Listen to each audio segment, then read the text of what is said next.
Welcome, Pokemon players, to a special episode of Discount Pokemon Decks. Today, I'm going to talk about the Reddit tournament. So, if you haven't been living under a rock, you're aware of a site called Reddit, and Reddit does have little, they're called subreddits, but subgroups where you can talk about certain things, politics, sports, whatever. So, of course, there's one for Pokemon, the card game online, and they are running a tournament. Now, this tournament has some interesting rules. First rule, obviously, standard. Second rule, no EX, no GX, or Pokemon break cards, which is a very interesting rule. No EX, well, that's going to mean no Shaman, no Hoopa, and most Tier 1 decks are gone. No GX, well, all right, so you don't want to get Snorlaxed or Pancaked. And break cards, no break cards. So that means Grey Ninja's gone, Xerneas gone. And because there's no EX and no break cards, that means Carbink is gone. You have no energy acceleration for fighting, and Carbink's ability is useless because there's no Pokemon EX to attack. The last rule is no Vespiquen. So, interesting choice. I guess they thought a lot of people would just go with Vespiquen decks and decided it was too powerful. So there's no Sun and Moon. So the first thing I asked myself, because obviously I wanted to join, is what is the meta going to be? And by the meta is what kind of decks are out there? And the first deck that came to mind, of course, was Rainbow Road, the Xerneas with the Rainbow Force attack. It is, I think, considered a Tier 1, if not, it's a Tier 2 deck. Very strong deck, as is, without any EX, although I think some versions run it with Volcanion because it's a basic dual type. So that is definitely, at the top of everybody's ideas. Like, this is going to be probably one of the decks to beat. Another deck is, of course, going to be Gyarados. And this full retaliation, where there's a deck, if you're not familiar, where you have Team Aqua's Secret Base that does 20 damage to any Pokemon anybody puts on their bench. And so you get that out, you put on some Magikarp, and you can do a whole lot of damage really quick. 2 colorless energy for this attack. The Rainbow Force attack is 1 and 2 colorless. But there's other decks to consider. Grey Ninja, still a possibility, only 1 magic, but you're only doing 80 damage, and your Grey Ninja caps out at 130, so it may not be that popular a deck, although I think getting rid of Vespiquen helps a little bit with Grey Ninja's weakness, but still it loses a little bit in the translation. Some other ideas would be Reshiram, which is here, and I have a Reshiram deck. Maybe not that popular, not that known, but still a possibility. Haxorus, definitely a possibility here. Toxicroak, lesser probability, but an Ariados Toxicroak deck, that could be tough to deal with unless you have a Garbodor or something.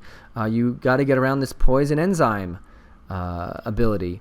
Superior, a very good deck. Single energy, you can run it with just 4/4 line of Superior, and you're good. Raichu with Skyfield, you can do Encircle Circuit. You can easily do a lot of damage here, certainly enough to knock out basic and Stage 1 and Stage 2 Pokemon. Raikou, another big one. You will need lots of energy acceleration with Raikou, either with Voltorb or with Magnezone. So there's a lot of good decks out there. And last one, Lucario, Fight Alone. This was famous for had its 15 minutes of fame, where this was popular for a while. But I think it's kind of fallen out. It's not that great of a deck. It's got a lot of issues, but it is powerful. You can get away with this, but I think it's better trading off 2 for 1. So these were the decks I thought would be the popular ones out there. So I went about and I thought about making the deck, and the first thing I thought of was building my own. So the first thing I thought of was this Articuno with this Delta Plus trait. If your opponent's Pokemon is knocked out by damage from an attack from this Pokemon, take 1 more prize card. I thought that'd be pretty good so that where you could still have the 2 for 1 trade, The problem is these attacks aren't that great. Chilling Side does no damage at all. And Tri-Edge, you need 2 water and a colorless. So basically you want to build a water deck around this. And I tried a few different things. I tried Regice, who of course becomes a lot weaker without EX around. I tried Dugong. I tried adding a Garbodor. I tried everything with this. And I didn't really feel comfortable. I couldn't really get a version that I liked that was stable, that was working. So I checked out, I figured, let me check out the decks in the meta. So the next deck I looked at was Rainbow Road. Rainbow Road, I figure, you know what? Let's try it out. This is the most popular one. It's pretty good already without in standard. But I don't know. There's something about playing the most popular deck out there that I thought, you know what? It kind of decreases the odds. If 1/4 of the people out there are playing this deck, then I've got to compete against basically myself and hope that somehow I win with luck. All right, does that make any sense? I don't like playing. One of the reasons why I like playing rogue decks is because what's the point of entering the tournament if you're the same as everyone else? Then it kind of comes down to matchup, maybe in-game skill, luck, and I really wasn't comfortable with that. It's a good deck, but it's just not my thing. So I figure why when you're one of the herd, how do you make yourself stick out? Well, one way to do it is to try something different.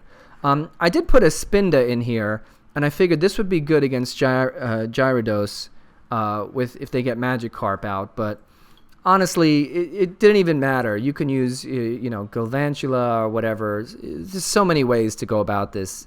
I wasn't too pleased with this deck. So the next one I looked at was this Gyarados, and it's kind of the same thing.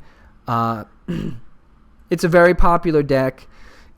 The thing I didn't like about this, it's reliant on a little bit too many things. You have to have the base out when you're putting the Magikarp down. So if you get 3 Magikarp in your hand in the first turn and no base, it doesn't help. It's a little bit, you need a double colorless energy, you need the base, and you need Magikarp there. And if somebody does tech against you, you're in trouble. I did play this deck against someone with a Gengar, and he wiped out my bench. I did eventually win, because I do talk about Gengar being a floored card. And, maybe that's further proof. But in any case, I wasn't that comfortable with this deck. I didn't want something. So Rainbow Road I threw out because it's too complicated. Gyarados I threw out because, Rainbow Road because it's too popular and wouldn't give me an advantage over anybody else. I'd just be one in the pack.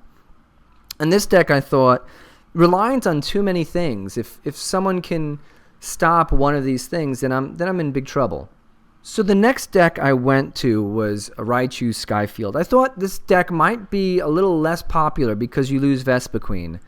And I really liked this deck. It was works really well.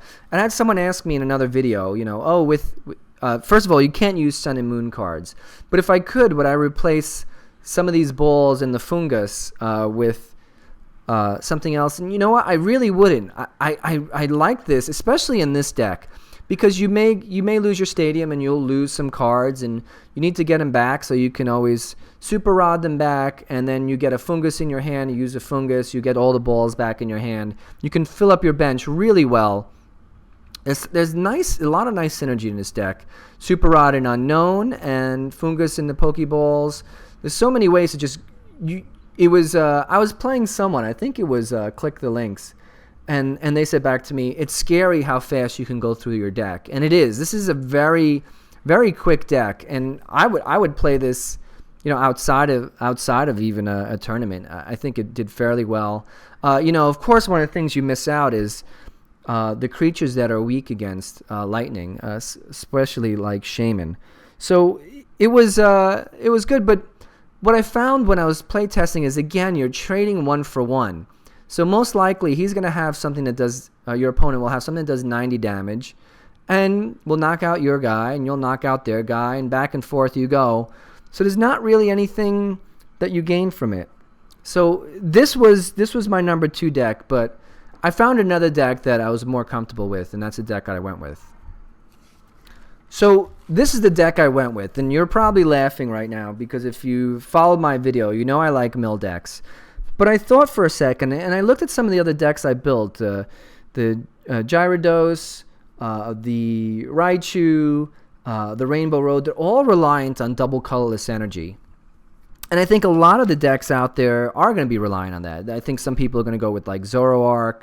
There's going to be a lot of decks with special energy. If you're using a fighting deck, you're going to have strong energy in there, no doubt. If you're using a dragon deck, you're going to have dragon energy. And I thought about it, and I said, what's a way I can exploit that? And I came up with this mill deck. It's more of an energy disruption deck. Obviously, Eradicate will discard energy attached to my opponent. I can use Enhanced Hammer as well. Crushing Hammer, there's 2 Team Flare Guns. So really, the primary focus of this deck is to disrupt their energy, stop their energy. And if my opponent does have, if I do knock out all their energy, I can start knocking them out if they had special energy with Shadowy Bite with Eradicate. But in case that all goes wrong, I have the ability to go with an IAP, Incapacitated Active Pokemon. So I have my Team Aqua Secret Base, which makes it more difficult to retreat. It's an extra energy cost to retreat.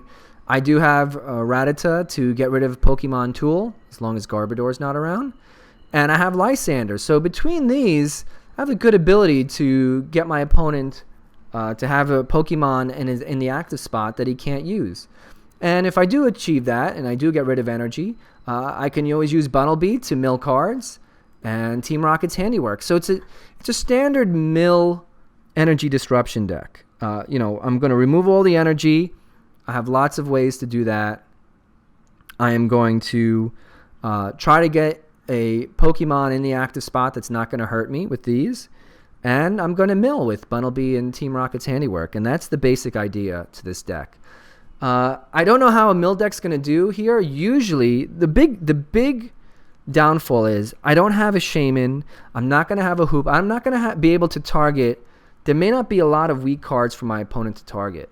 I'm going to be exposed to Grey Ninja because, again, he could put the energy back in his hand, and I will have... There's almost never any special energy in that deck. And I'm going to be in big trouble if I do go up against him. Most likely will lose. But I figure for most of the field is going to be a lot of reliance on energy. And that's what I was hoping for. So that was my thoughts with this deck. If I go down in flames, I go down in flames. Hopefully not. Some other tips about this deck. Some other things. Winona here is because all my creatures are colorless. So we have 2 of her to help get my Pokemon on the field. The bad thing about this kind of deck is you could be stuck with a single 40 hit point Pokemon, which you do not want. Octillery, I figure there's going to be less Garbodor because you're really not going to be shutting down abilities all that much. So why not go with Octillery and see if he can draw me some more cards.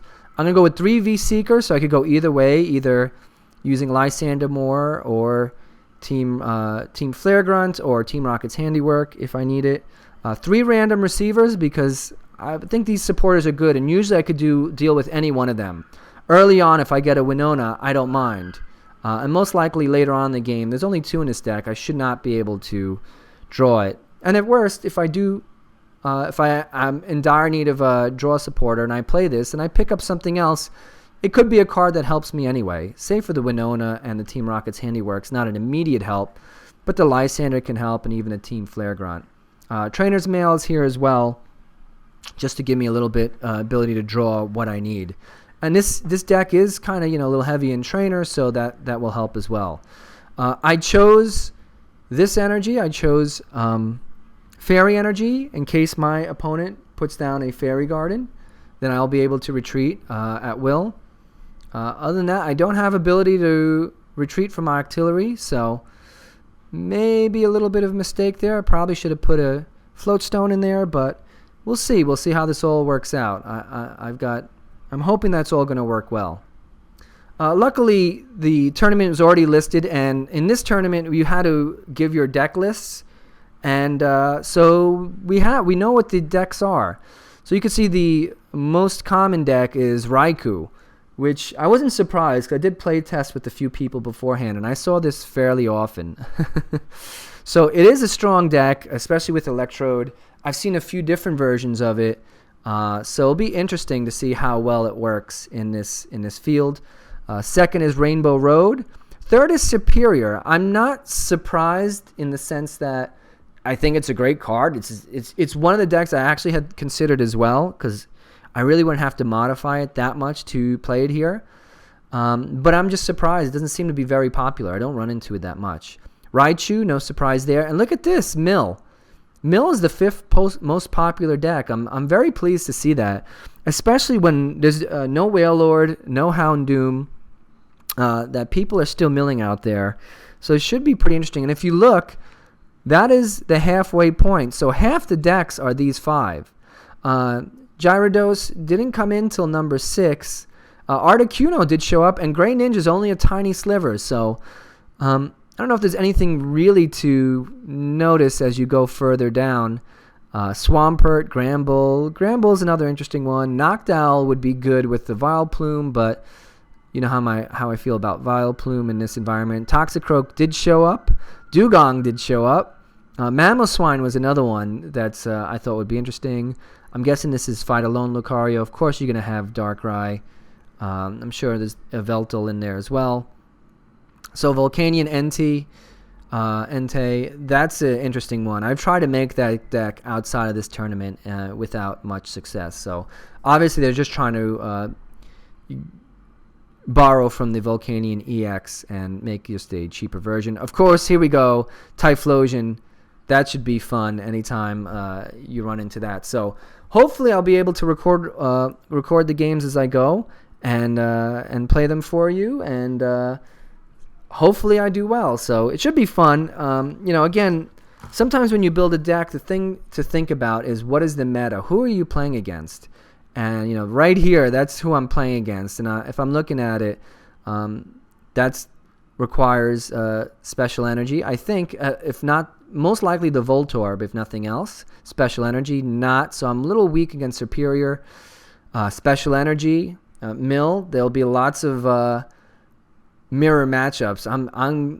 I've done Mill versus Mill before. They are usually a lot of fun.